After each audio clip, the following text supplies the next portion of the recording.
Halo guys, welcome to Ruang Crypto Channel. Dan hari ini update Bitcoin lagi.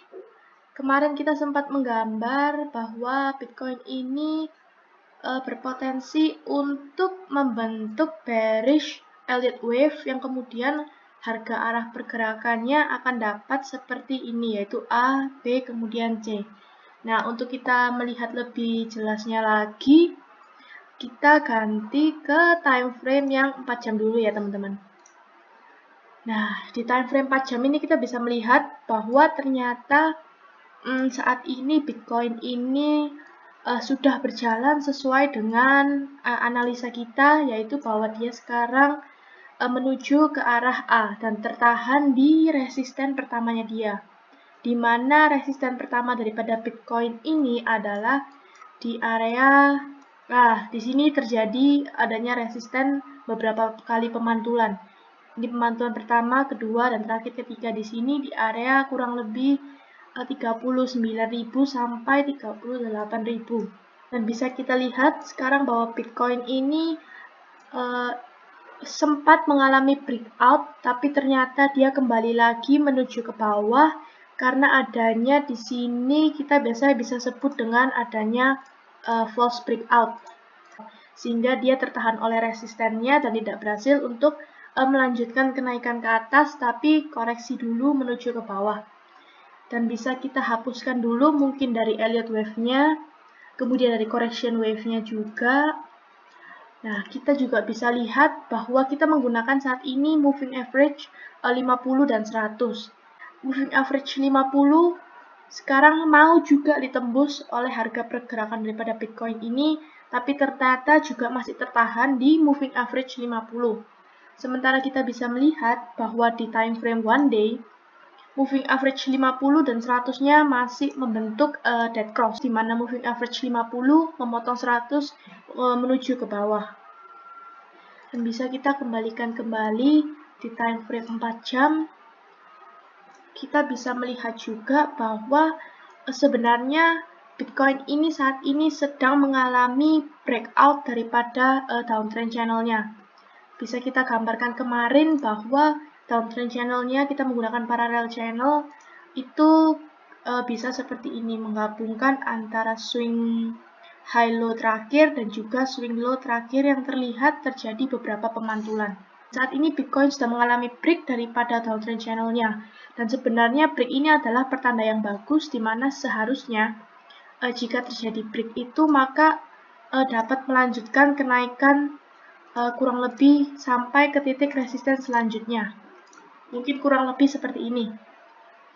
Dan kita juga bisa lihat sekarang bahwa sebenarnya di area ini, yaitu di sekitar 36.000 hingga 35.000, itu terdapat support ya. Terdapat support di area ini. Nah, ini bisa dijadikan sebuah support karena ada terjadi beberapa pemantulan. Ini pemantulan, kemudian di sini juga ada pemantulan. Nah, kemungkinan besar Bitcoin saat ini akan melakukan retest dulu. Saat dia sudah breakout ini, dia akan melakukan retest ke area supportnya dan kemudian akan bisa melanjutkan kenaikan ke atas. Tetapi apabila support ini dapat dijebol oleh Bitcoin, maka ini adalah pertanda yang bahaya. Karena jika support ini dijebol, maka harga akan melanjutkan penurunan kembali ke bawah kurang lebih ke area supportnya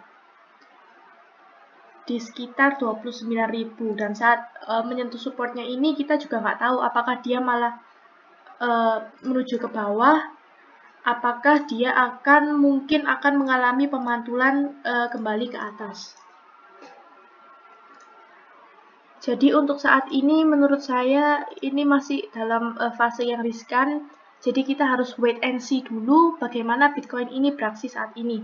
Apakah dia akan melakukan penurunan hingga ke titik supportnya ini dan melakukan pemantulan? Apakah saat ini dia berhasil untuk menjebol resistennya dan melanjutkan kenaikan kembali ke atas? Dan juga kita bisa lihat bahwa sebenarnya di area ini juga terdapat sebuah resisten lagi, yaitu di area kurang lebih 41.700-an ya.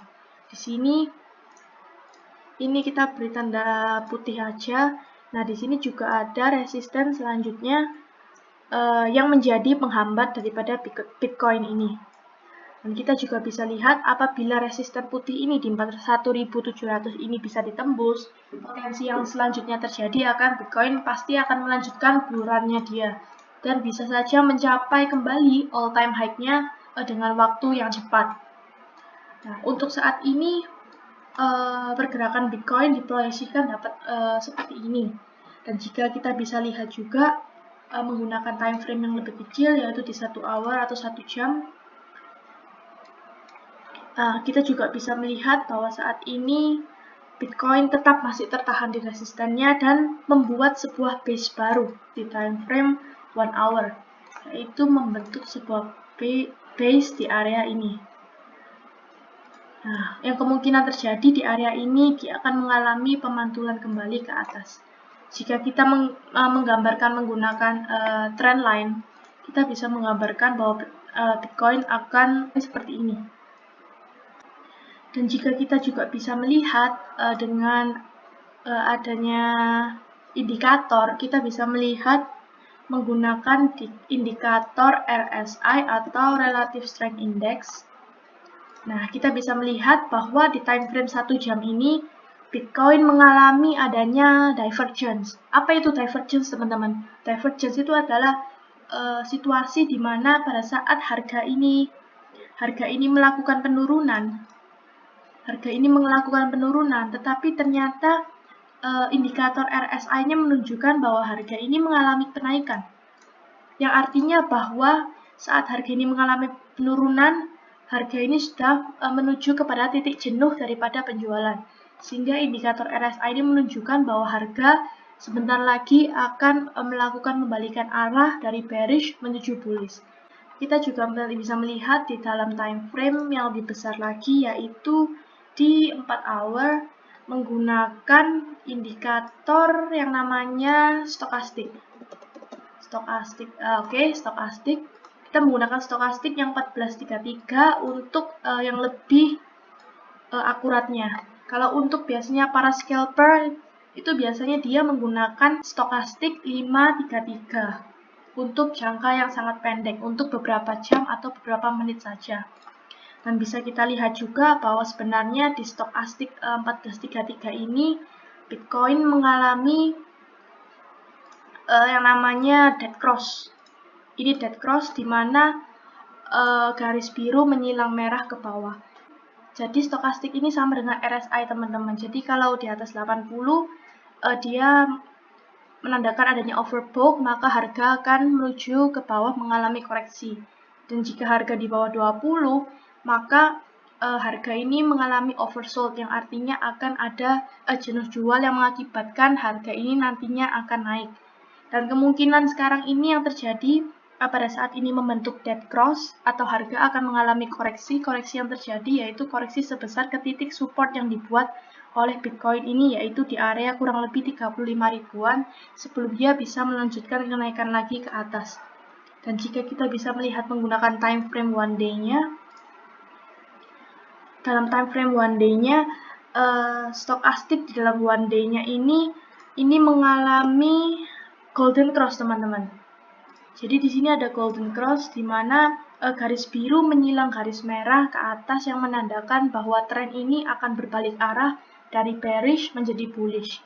Dan selanjutnya kemungkinan terjadi tetap sama, teman-teman, dia bakal naik juga ke atas jika resistennya ini bisa ditembus ya, teman-teman. Tapi kalau selama resisten ini belum ditembus, tetap waspada dan wait and see dulu. Dan kita juga bisa lihat bahwa menggunakan indikator MACD di time frame one day, kita juga bisa lihat bahwa indikator MACD di time frame one day ini mau mengalami golden cross lagi, teman-teman. Jadi kita udah punya dua indikator, yaitu stokastik dan juga MACD dari time frame one day ini yang menggambarkan bahwa harga ini akan melakukan pembalikan ke atas karena adanya dua indikator yang melakukan golden cross di mana harga akan berbalik arah. Dan kita juga bisa melihat juga bahwa di time frame 4 jam juga, kita kembalikan di time frame 4 jam, sebenarnya Bitcoin ini juga mempunyai sebuah pattern, teman-teman. Pattern apa? Yaitu candlestick pattern. Di mana di sini ada candlestick pattern yang bernama hammer. Hammer ini muncul dan hammer ini valid jika hammer ini muncul di bawah atau akhir daripada downtrend. Setelah Bitcoin mengalami downtrend yang cukup panjang, akhirnya dia muncullah sebuah candle hammer yang kemudian dikonfirmasi oleh 2-3 batang candle berwarna hijau untuk naik ke atas. Dan terbukti bahwa hammer ini adalah salah satu candlestick pattern di mana adanya sinyal reversal yang kuat. Selanjutnya untuk fundamental news atau berita terkait Bitcoin, saat ini mulai bermunculan teman-teman berita yang baru, berita yang positif, yang kemarin sempat membuat Bitcoin mengalami sedikit pump dan akhirnya berhasil untuk menjebol downtrend channelnya.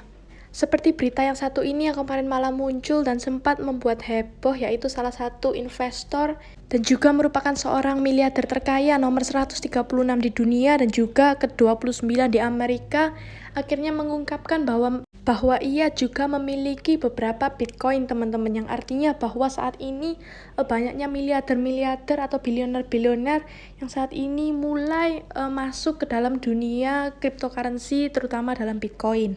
Dan kemudian muncullah berita ini, teman-teman, yaitu Elon Musk dan juga Michael Saylor yang baru saja menghampiri atau bertemu dengan para penambang Bitcoin di Amerika yang membicarakan tentang akan membuka Bitcoin Mining Council di Amerika yang nantinya untuk mendukung dan mempromosikan energi yang diperbarui agar dapat menciptakan lingkungan yang lebih ramah lingkungan.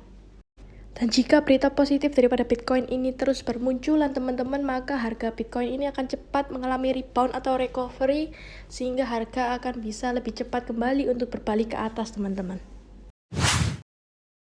Nah, saat ini teman-teman buka akun Indodax-nya dulu, kemudian teman-teman cari koin, yaitu cari koin USDT. Oke, teman-teman cari koin USDT ini, kemudian teman-teman pencet. Kemudian kita bisa lihat di sini bahwa saya saat ini sebagai contoh saya memasukkan 11 USDT. Nah, sekarang saya ingin mentransfer ke Binance saya, dan pastikan juga teman-teman sudah login di akun Binance teman-teman saat ini. Saat ini saya menggunakan desktop, jadi saya menggunakan web binance.cc, yaitu web untuk Binance di desktop. Kita kembali lagi untuk ke Indodax. Kemudian saat ini kita akan memilih deposit or withdraw USDT. Nah, kemudian di sini akan muncul kan teman-teman, ada terima USDT, ada kirim USDT, dan riwayat. Dan saat ini jika kita ingin mentransfer USDT dari Indodax ke Binance, maka yang kita pilih adalah kirim USDT. Nah, untuk ERC20 dan TRC20 ini teman-teman pilih yang mana? Saya sarankan sebenarnya teman-teman pilih yang TRC20. Karena bisa kita lihat, ini sekarang menggunakan ERC20 dulu. Kita lihat, kita pencet kirim USDT, kita bisa lihat bahwa biaya penarikan ini adalah 7 USDT untuk ERC20. Tetapi untuk TRC20, kita pilih yang kirim USDT. Nah, kita bisa lihat bahwa biaya penarikannya lebih murah, teman-teman, cuma 1 USDT. Yang pasti ini akan sangat menguntungkan bagi kita daripada menggunakan ERC20 yang biaya penarikannya adalah 7 USDT. Dan di sini ada keterangannya, teman-teman, bahwa minimal pengiriman yaitu adanya 10 USDT. Nah, sekarang kita misalnya mau masukkan, teman-teman, jumlah USDT-nya berapa. Misalnya saya masukkan semua, teman-teman, ya. Terus biaya penarikannya 1, berarti kita menerima bersih yaitu 10,11 USDT. Nah, kemudian ada pilihan selanjutnya yaitu pilih alamat penarikan. Nah, di sini ada alamat baru kan teman-teman. Nah, kita buka dulu di akun Binance-nya kita. Ini akun Binance saya, kemudian teman-teman bisa pilih wallet, kemudian fiat and spot. Nah, di sini akan keluar wallet kita atau dompet kita di spot trading. Kemudian kita mencari koin karena kita ingin mentransfer USDT, berarti kita mencari USDT. Nah, setelah USDT ini keluar, kita pilih yang deposit. Kenapa deposit? Karena kan kita mau mentransfer dari Indodax ke Binance, sehingga kita di Binance akan melakukan deposit USDT atau menerima USDT. Kita pilih yang deposit. Nah, kemudian karena tadi di Indodax kita menggunakannya TRC20, maka saat ini di Binance kita juga menggunakan TRC20. Jangan sampai salah ya teman-teman, karena kalau sampai salah alamatnya, nanti walletnya teman-teman nggak bakal masuk ke Binance-nya. Begitu juga sebaliknya, kalau teman-teman mau dari Binance ke Indodax, kalau alamatnya salah, teman-teman nggak bisa menerima USDT-nya teman-teman. Jadi dipastikan bahwa ini benar ya teman-teman, kita menggunakan TRC20, kemudian alamatnya kita juga pencet yang TRC20. Kemudian kita salin alamatnya, ini kita masuk kembali ke Indodax dan kita pilih alamat baru. Nah, kemudian kita memasukkan alamat yang baru di sini, kita copy paste aja. Kita kemudian cek lagi ya teman-teman, jangan sampai alamatnya kita salah. Kita cek kembali, oke. Kemudian kita menyimpan ini sebagai apa? Misalnya saya tulisnya Binance USDT aja ya, USDT. Dan di sini kemudian kita memasukkan PIN daripada Google Authenticator. Nah, kemudian langsung terkirim. Nah, saat sudah terkirim, maka akan muncul konfirmasi yang teman-teman gunakan di email Indodax. Kemudian juga jika sudah masuk, maka akan muncul di riwayat ini bahwa kita melakukan withdraw USDT ke alamat ini. Untuk konfirmasi permintaan, silahkan diklik linknya. Teman-teman tinggal klik aja, nanti akan USDT-nya akan langsung dikirimkan ke akun Binance teman-teman. Dan sebelumnya teman-teman saya juga mau mengajarkan bagi teman-teman yang belum menyalakan Google PIN Authenticator untuk memberi keamanan aja sih teman-teman untuk akunnya teman-teman, supaya akunnya menjadi lebih aman aja. Itu bisa dipilih di menu sini, kemudian ada keamanan ini.